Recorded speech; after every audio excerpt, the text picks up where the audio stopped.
जय हिंद साथियों, मैं अपने इस वीडियो में आपका पुनः स्वागत करता हूं। दोस्तों, आज हम लोग समझेंगे जड़त्व क्या है। जड़त्व को अंग्रेजी में हम लोग कहते हैं इनर्शिया।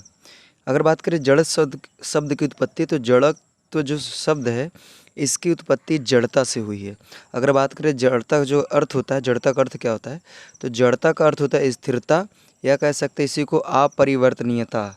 यानी इसका दो अर्थ होता है, दो अर्थ नहीं, दो नाम होता है जड़ता का, जड़ता के अर्थ का। एक होता है स्थिरता। स्थिरता का मतलब कोई वस्तु स्थिर अवस्था में हो, यानी अपनी जिस अवस्था में उसी अवस्था में बनी हो। और अपरिवर्तनीयता का अर्थ ये है कि जिस पोजीशन पे है उसी पोजीशन पे वो बनी रहे, जिसको आप लोग अंग्रेजी में कह सकते हैं अनचेंज, जो बदले ना। ठीक है। तो जड़त्व की अगर हम परिभाषा की बात करें, तो जड़त्व की परिभाषा ये है कि कोई वस्तु जिस अवस्था में रहती है, चाहे वो गति अवस्था में हो चाहे वो विराम की अवस्था में हो, तो कोई वस्तु जिस अवस्था में रहती है वह हमेशा चाहती है कि वो उसी अवस्था में बनी रहे। अगर हम क्या करते हैं, उसकी अवस्था में परिवर्तन करते हैं, तो उस परिवर्तन का विरोध करती है। इसी गुण को हम लोग कहते हैं जड़त्व। जैसे आपने कभी एक चीज़ नोटिस किया होगा, जब आप कभी दावत वगैरह में, इन्विटेशन वगैरह में जाते हैं, तो अगर मान लीजिए वहाँ पे कुर्सी की शॉर्टेज है, अर्थात कुर्सियों की बड़ी कमी है, तो अक्सर देखा, जैसे आप लोगों ने देखा होगा कि कुर्सी बैठा के जब खाना खिलाते हैं, तो अगर वहाँ पे कुर्सी की शॉर्टेज, अगर कोई आदमी आके उस कुर्सी बैठ जाता है, तो अगर कोई दूसरा आदमी आके कहता है उठो, उठाने का प्रयास करता है, तो आपने देखा होगा कि क्या करता है, जो जो आदमी बैठा रहता है कुर्सी पे, जस्ट तुरंत ही उस आदमी को क्या करता है, विरोध कर देता है। यानी वो कहता है कि हम नहीं उठेंगे। तो इसका अर्थ ये है कि कोई वस्तु जिस अवस्था में है वो चाहती है कि हम उसी अवस्था में रहें। अगर आप उसकी अवस्था बदलने का प्रयास करेंगे तो वो क्या करेगा, आपका विरोध कर देगा। इसी गुण को हम लोग कहते हैं जड़त्व। तो क्योंकि आपने उसको उठाना चाहा, तो वो आपका क्या किया, अपोजिशन में विरोध किया, तो इसी को कहते हैं हम लोग जड़त्व। तो उम्मीद करूँगा दोस्तों जड़त्व क्या चीज़ है ये आपको समझ में आया होगा। अगर बात करें जड़त्व के प्रकार की, तो जड़त्व बेसिकली 3 प्रकार का होता है। जड़त्व जो होता है ये 3 प्रकार का होता है। अगर बात करें पहला, तो पहला है विराम का जड़त्व, दूसरा है गति का जड़त्व, तीसरा है दिशा का जड़त्व। तो आइए चलो हम लोग एक एक करके बात करते हैं। पहला नंबर समझेंगे विराम का जड़त्व क्या है। तो विराम के जड़त्व की परिभाषा ये है कि कोई वस्तु जिस अवस्था में, यानी जिस अवस्था में नहीं, कोई वस्तु यदि विराम की अवस्था में है, तो वो चाहती है कि हम विराम की अवस्था में ही रहें। यदि उसकी आप अवस्था, अर्थात उसे गति अवस्था में आप लाने का प्रयास करेंगे, तो क्या करेगा, आपका विरोध करेगा, अपोजिशन में आपके आएगा। तो इसी को हम लोग कहते हैं विराम का जड़त्व। अगर एग्जाम्पल की बात करें, तो जैसे अगर रुकी हुई बस का अचानक से चलने से उसमें बैठा जो यात्री होता है वो पीछे की ओर गिर जाता है। अर्थात कहने का, जैसे मान लीजिए सपोज दैट ये कोई बस है, ठीक है, और इसमें क्या है, कोई मतलब मैं मान लेता हूँ कोई यहाँ पे पैसेंजर बैठा हुआ है। तो जैसे ड्राइवर जब इस बस को आगे की ओर बढ़ाता है, तो आपने देखा होगा कि जो यहाँ पे यात्री बैठे होते हैं वो क्या होते हैं, पीछे की ओर चले जाते हैं। मतलब पीछे, जैसे अचानक से जब चलती है बस, तो यात्री पीछे की ओर झुकते हैं। ये सब झुकने का कारण ये है कि क्योंकि ये विराम के जड़त्व की वजह से ही क्या होते हैं, पीछे की ओर झुक जाते हैं। ऐसा इसलिए होता है क्योंकि बस और इसमें जो बैठा यात्री, ये दोनों स्थिर अवस्था में होते हैं। और जैसे ड्राइवर आके जब बैठता है, तो वो हमको, यानी यहाँ पे जो बैठा होता है यात्री, उसको वो नहीं स्टार्ट करता है।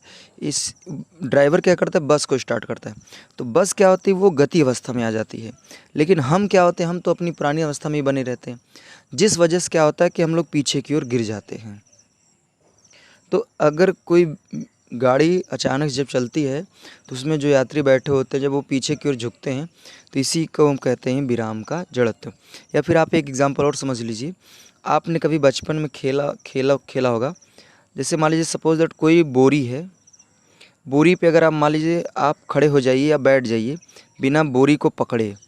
अब मान लेते हैं आप खड़े हो गए बिना बोरी को पकड़े, तो अगर यहाँ से इधर से कोई आदमी या कोई भी व्यक्ति अगर बोरी को खींच लेता है आगे की ओर, तो आपने देखा होगा कि आप क्या करते हो, पीछे की ओर गिर जाते हो। तो ये पीछे की ओर जो गिर जाते हो, ये भी विराम के जड़त्व की वजह से ही होता है। एक उदाहरण और समझ लीजिए विराम के जड़त्व का। जब आप क्या करते हो, कंबल को आप झटकते हैं, जैसे मतलब कंबल में बहुत सारा धूल वगैरह है, तो जब आप कंबल को क्या करते हो, झटकते हो, तो आप देखते हो कि उसमें कण क्या होते हैं, अलग हो जाते हैं। कण इसलिए अलग हो जाते हैं क्योंकि जब हम लोग धूल को थोड़ी ना झटकते हैं, हम लोग कंबल को झटकते हैं। तो जब कंबल को झटकते हैं तो कंबल गति अवस्था में आ जाता है, और जबकि जो धूल होता है वो अपनी पुरानी अवस्था में ही पड़ा रहता है, इसलिए वो कंबल से क्या होता है, वो अलग हो जाता है। तो ये विराम के जड़त्व के कुछ उदाहरण रहे। अगला नंबर समझते हैं गति का जड़त्व क्या है। तो गति के जड़त्व की परिभाषा ये है कि जब कोई वस्तु गति अवस्था में रहती है तो वो चाहती है कि हमेशा हम गति अवस्था में ही रहें। यदि हम क्या करें, उसकी अवस्था में परिवर्तन करें अर्थात उसको विराम की अवस्था में लाएंगे तो वो क्या करेगा, हमारे परिवर्तन का विरोध करेगा। तो इसी को हम लोग कहते हैं गति का जड़त्व। उदाहरण की अगर बात करें तो चलती हुई बस का अचानक से रुक जाने से उसमें बैठा यात्री आगे की ओर क्या करता है, गिर जाता है। जैसे इसी बस में ही एग्जांपल लेते हैं। मान लीजिए बस जो है गति अवस्था में है, चल रही है, उसके बाद अगर अचानक से कोई रुकावट आ गई, ब्रेकर हो सकता है, कुछ भी हो सकता है, तो जब अचानक से रुकावट आती है तो ड्राइवर क्या करता है, इस गाड़ी में यानी बस में ब्रेक मारता है। तो जैसे ही ब्रेक मारता है तो इसमें जो भी यात्री बैठे होते हैं वो क्या होते हैं, आगे की ओर झुक जाते हैं। ऐसा इसलिए होता है क्योंकि जब बस चलती रहती है तो उसके साथ साथ इसमें जो यात्री बैठे होते हैं वो भी चलते रहते हैं। लेकिन जैसे ही बस का ड्राइवर जब बस में ब्रेक मारता है तो एक्चुअली ड्राइवर जो है बस को ब्रेक मारता है, और यहाँ पे जो यात्री बैठे उनको थोड़ी ना ब्रेक मारता है।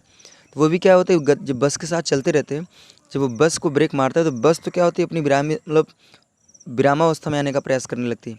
लेकिन इसमें जो यात्री बैठे होते हैं वो क्या करते हैं, वो तो गति अवस्था में ही रहते हैं, इसीलिए क्या करते हैं, वो आगे की ओर गिर जाते हैं। तो उम्मीद करूँगा ये गति के जड़त्व का एग्जाम्पल आपको समझ में आया होगा। अगला नंबर हम लोग समझ लेते हैं लास्ट में, दिशा का जड़त्व क्या है। तो दिशा के जड़त्व की परिभाषा ये है कि कोई वस्तु जिस दिशा में गति करती रहती है वह हमेशा चाहती है कि हम उसी दिशा में गति करें। यदि अगर हम उसके दिशा में परिवर्तन करते हैं तो वो क्या करता है, उसका विरोध करता है। इसी को हम लोग कहते हैं दिशा का जड़त्व। एग्जाम्पल की बात करें तो अगर कोई गाड़ी सीधे चल रही है, यानी चलते हुए गाड़ी का अचानक से बाएं ओर मुड़ जाना है, बाएं या दाएं कुछ भी मुड़ सकती है। तो यदि मान लीजिए अगर बाएं की ओर मुड़ जाती है तो उसमें जो यात्री बैठे होते हैं आपने देखा होगा कि वो क्या होता है, दाएं ओर झुक जाते हैं। ऐसा इसलिए होता है क्योंकि कोई वस्तु जिस दिशा में चलती है वो चाहती है कि हम उसी दिशा में रहें। अगर उसकी दिशा में बदलते हैं तो वो क्या करता है, उसका अपोजिशन अर्थात विरोध कर देता है। तो यहाँ पे जो यात्री होता है वो यात्री क्या करते हैं, वो उसके गाड़ी की दिशा के बदलने का विरोध करते हैं, जिस वजह से गाड़ी के विपरीत दिशा में वो घूम जाते हैं। अगर मान लीजिए कोई गाड़ी सीधा चल रही है और अचानक से अगर वो बाईं ओर मुड़ जाती है तो उसमें जो यात्री वगैरह होते हैं वो क्या करते हैं, दाईं ओर झुक जाते हैं। तो ये दाईं ओर जो झुकते हैं एक्चुअली ये विराम दिशा के जड़त्व के कारण होता है। तो उम्मीद करूँगा दोस्तों आज के इस वीडियो में मैंने बात किया जड़त्व क्या है, जड़त्व का अर्थ क्या होता है, इसकी परिभाषा और साथ ही साथ इसके प्रकार के बारे में हमने समझने का प्रयास किया। दोस्तों आप हमको इंस्टाग्राम और फेसबुक में भी फॉलो कर सकते हैं, लिंक जो है हमने डिस्क्रिप्शन बॉक्स में दे रखा है, वहाँ पे जाके आप फॉलो कर सकते हैं। अब दोस्तों में दीजिए इजाज़त, इसी तरह मिलेंगे अगली वीडियो में, तब तक के लिए जय हिंद, वंदे मातरम।